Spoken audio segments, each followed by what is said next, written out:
Well, hello, everybody. This is Brian Marshall. I'm the host of your C-Suite Sherpas Podcast. And today we're going to focus on a great resource for the C-Suite. I'm excited to have Giovanni as my guest. So Giovanni, tell us a little bit about yourself and your company and the name of your company and what you do. Brian, thank you for having me. And this is so great.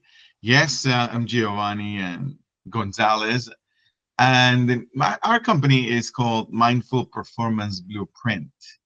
And we are a boutique consulting firm that focuses on leadership development, management consulting, on how to in other words, how to communicate more effectively, how to understand one's emotions, emotional intelligence, soft skills that allows for people to naturally, organically create high-performing individuals, how to influence others in a natural way rather than forcing them or trying to pay more money or in some way guilt or shame people to become high performers.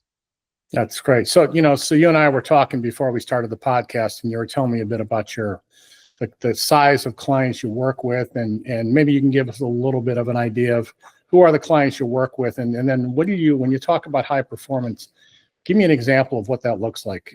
So size of company and what high performance coaching looks like.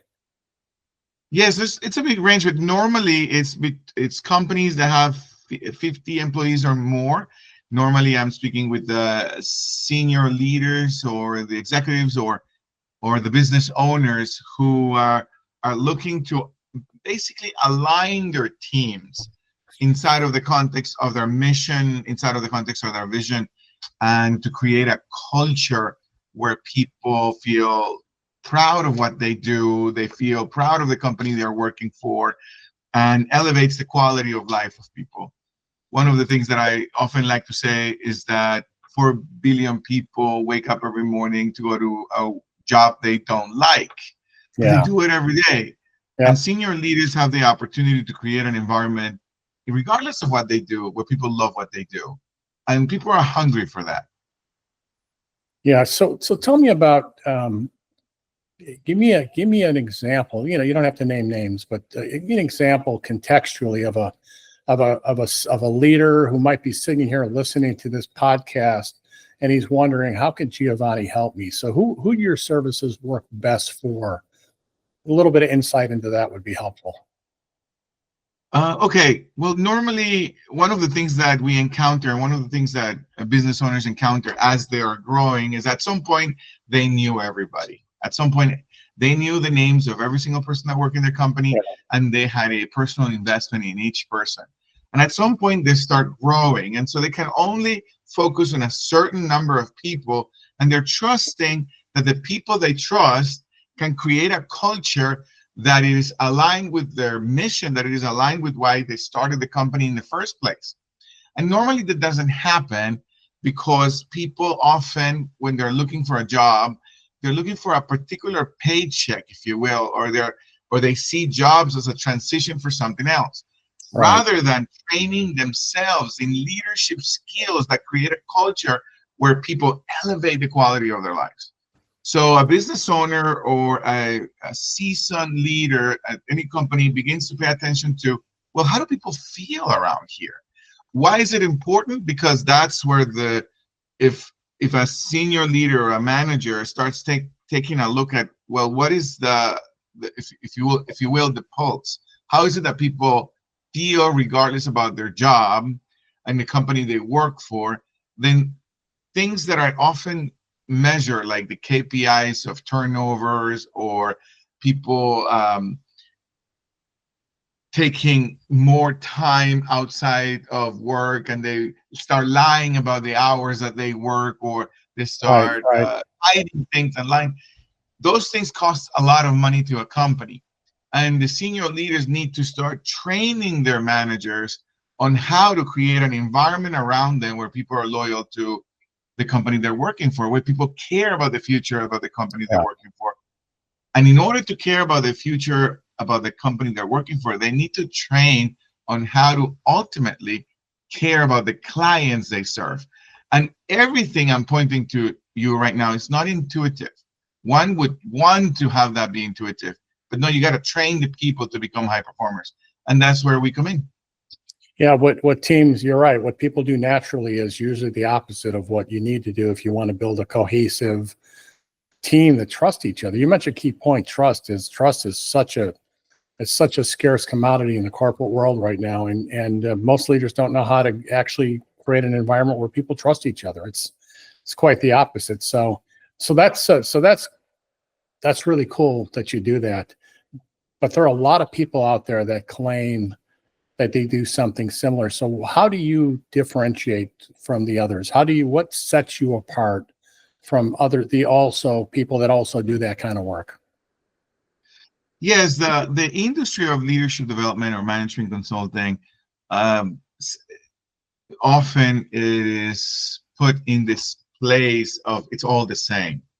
However, in my experience, it's all very different from company to company.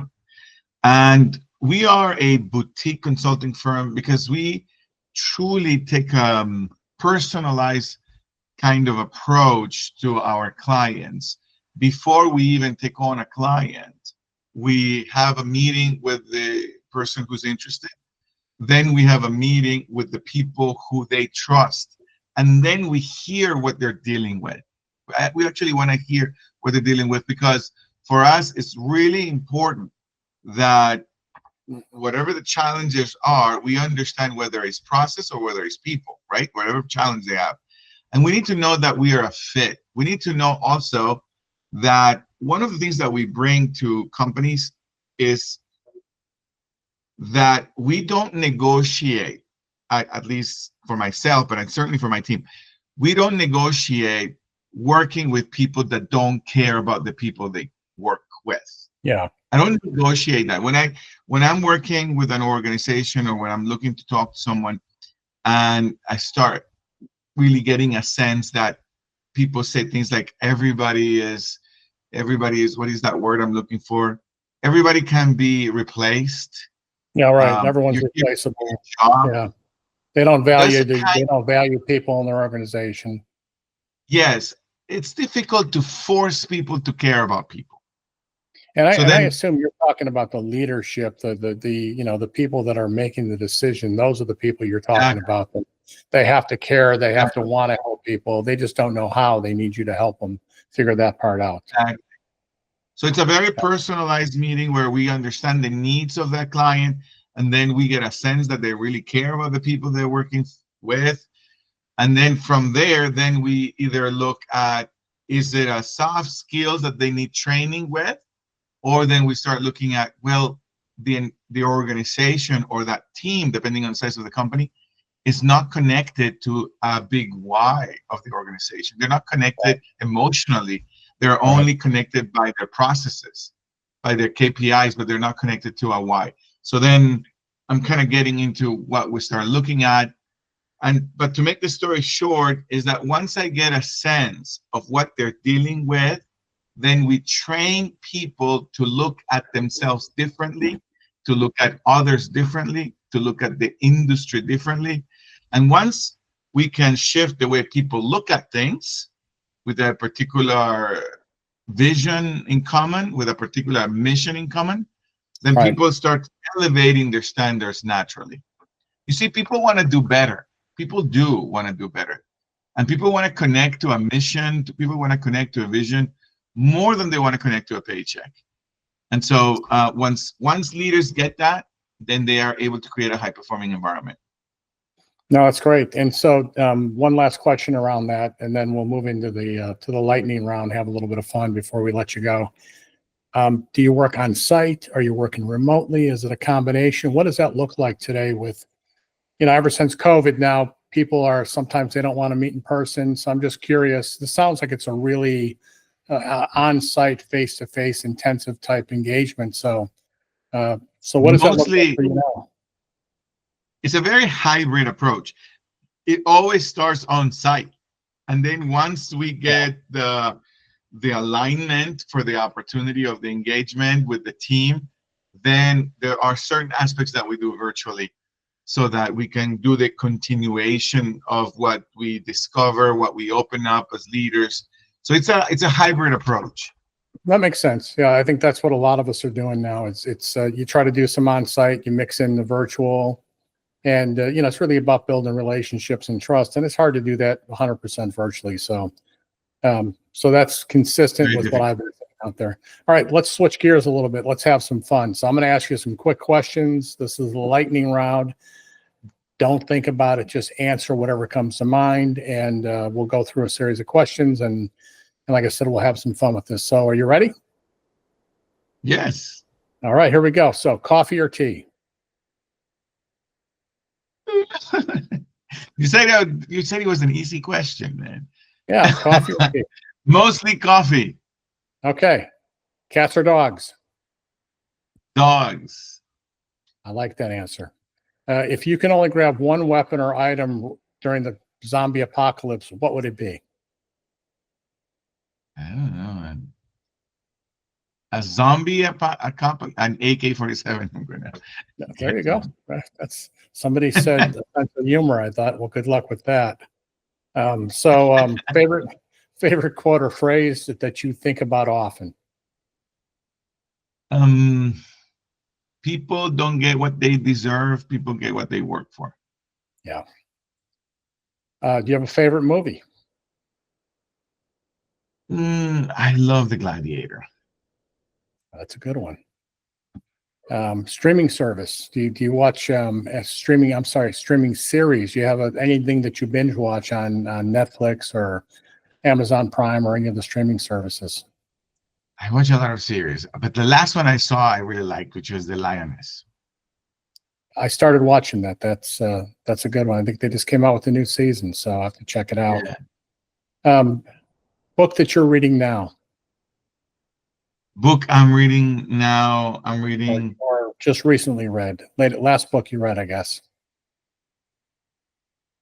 I have it here on my desk. It's called Your Brain at Work by David Rock. Okay, good. I haven't read that one. One bucket list item that you've already accomplished. One bucket list item. Go to the Golden Gate in San Francisco. Golden Gate Bridge in San Francisco. Okay. And how about one that you haven't accomplished yet? Visit the Tower of Pizza in Italy. Okay, good. And last one, the biggest obstacle that you've ever had to overcome and one lesson you learned from that. The biggest obstacle was to go to college that I had to overcome. And the one lesson I got is that people are more willing to help if you give them a chance. Awesome. All right. So listen, it has been a treat to have you on the podcast. One last thing, when viewers see this and they go, man, I need to meet Giovanni. So how do you want them to reach out to you? What's the best way for them to contact you? The best way would be Coach Gio, G-I-O, CoachGio360.com. Okay. And we'll go ahead and put that on the video when we release it so that people have that. We'll add your website to it for people to be able to contact you as well. And maybe we'll even throw your LinkedIn profile out there for people to reach everything out. is there. I mean, Coach Gio has my LinkedIn and Instagram, like everything. Well, listen, I appreciate your time, and more importantly, it's great to get to know you and look forward to working together with you on future client engagements. Thank you, Ryan.